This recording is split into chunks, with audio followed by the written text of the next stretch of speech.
안녕하세요. 진주 생활과학교실입니다. 오늘의 주제는 꼼짝마 바이러스입니다. 코로나19 바이러스의 유행으로 바이러스는 더 이상 우리에게 낯선 단어가 아니게 되었습니다.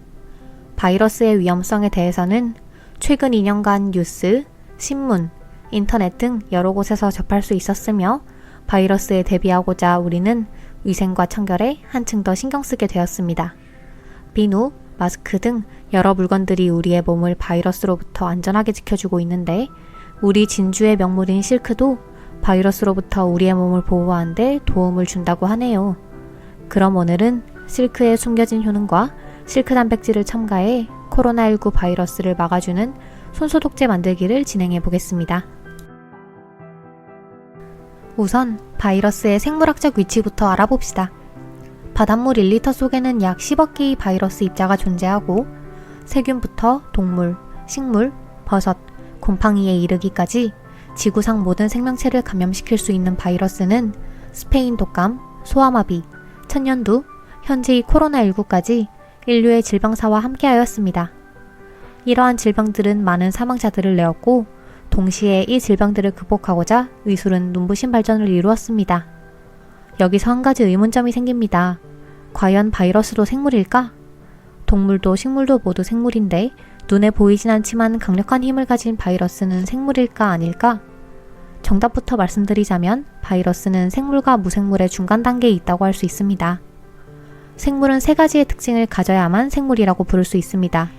첫째, 스스로 자손을 만들어야 하고 둘째, 스스로 양분을 먹어 소화하고 에너지를 만드는 능력이 있어야 하며 셋째, 외부 반응에 적응하고 진화하여야 합니다. 바이러스는 스스로 생존할 수 있는 능력이 없어서 살아있는 숙주세포 안으로 들어가 증식과 변이를 일으키며 살아갑니다.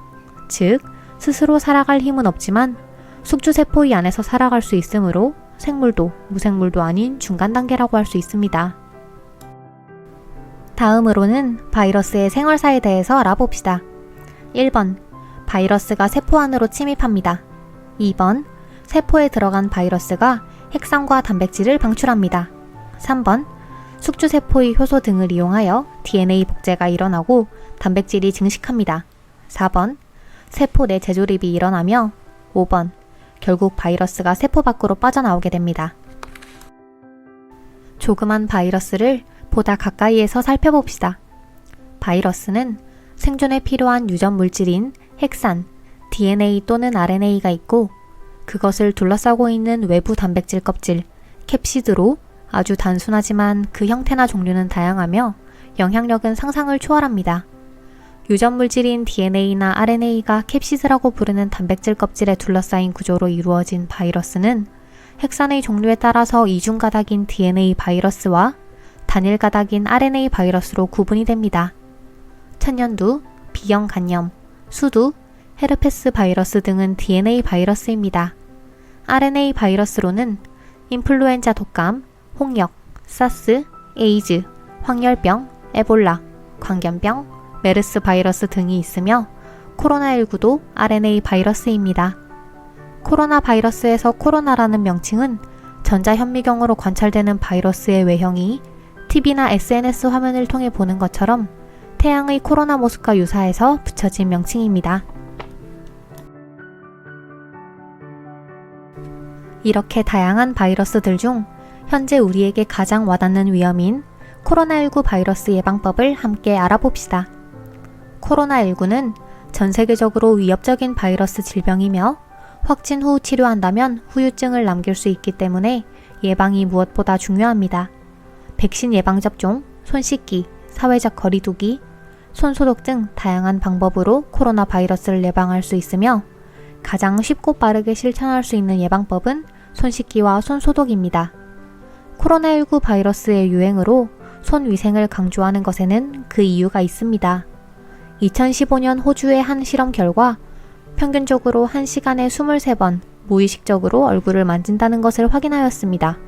그중 입, 코, 눈 같은 얼굴의 점막 부위를 만지는 횟수는 총 44%였으며 입과 코는 세균이나 바이러스가 우리 몸으로 들어오는 핵심 통로이기 때문에 손 위생이 중요하다는 것을 입증해냈습니다. 얼굴을 만지지 않는 것이 가장 좋지만 우리는 무의식 중에 얼굴을 많이 만집니다. 그렇기 때문에 손의 위생이 매우 중요하다고 볼 수 있습니다. 손소독제의 주성분은 알코올입니다. 알코올은 색깔이 없고 불이 잘 붙는 액체로 물에 잘 녹으며 높은 온도가 되면 끓습니다. 이와 비슷한 성질을 가진 물질을 알코올이라고 부르며 메탄올, 에탄올, 프로파놀, 부타놀 등과 같이 뒤에 올자를 붙입니다. 알코올은 크게 먹는 알코올과 소독용 알코올로 나뉩니다. 알코올 중 에탄올은 유일하게 먹을 수 있는 알코올이지만 식품용 에탄올인지 잘 확인하고 먹어야 합니다. 그러나 너무 많이 마시면 기억력이 떨어지고 뇌가 제대로 작동하지 못하는 등 건강을 해칠 수 있기 때문에 미성년자의 알코올 섭취는 엄격하게 금하고 있습니다. 또 주사를 맞을 때 상처 소독에 에탄올이 사용됩니다. 이러한 에탄올이 손소독제의 젤리 형태로 들어있어 세균을 없애주는 것입니다. 주사를 맞기 전 솜으로 문지르고 나면 시원한 느낌이 드는 것 다들 경험해 보셨나요? 솜을 문지르고 난 후의 시원함이나 손소독제의 시원함은 에탄올의 휘발성이 강해서 피부에 닿으면 시원한 느낌이 드는 것입니다. 방금 말씀드린 알코올이 휘발되면서 느껴지는 시원함은 간혹 기분까지도 좋게 해줍니다. 그러나 알코올 성분을 가지는 손소독제를 남용하게 된다면 과연 어떻게 될까요? 촉촉한 아기 피부에서 푸석푸석한 코끼리 피부가 될 수도 있습니다. 알코올 성분의 손소독제를 너무 많이 사용한다면 피부가 건조해질 수 있기 때문에 늘 주의하여야 합니다. 그렇다면 피부에 건강한 손소독제를 만들기 위해서는 우리가 과연 어떻게 해야 될까요? 바로 실크를 활용하는 것입니다. 실크의 원료는 누에고치로 주 성분은 세리신과 피브로인 단백질입니다.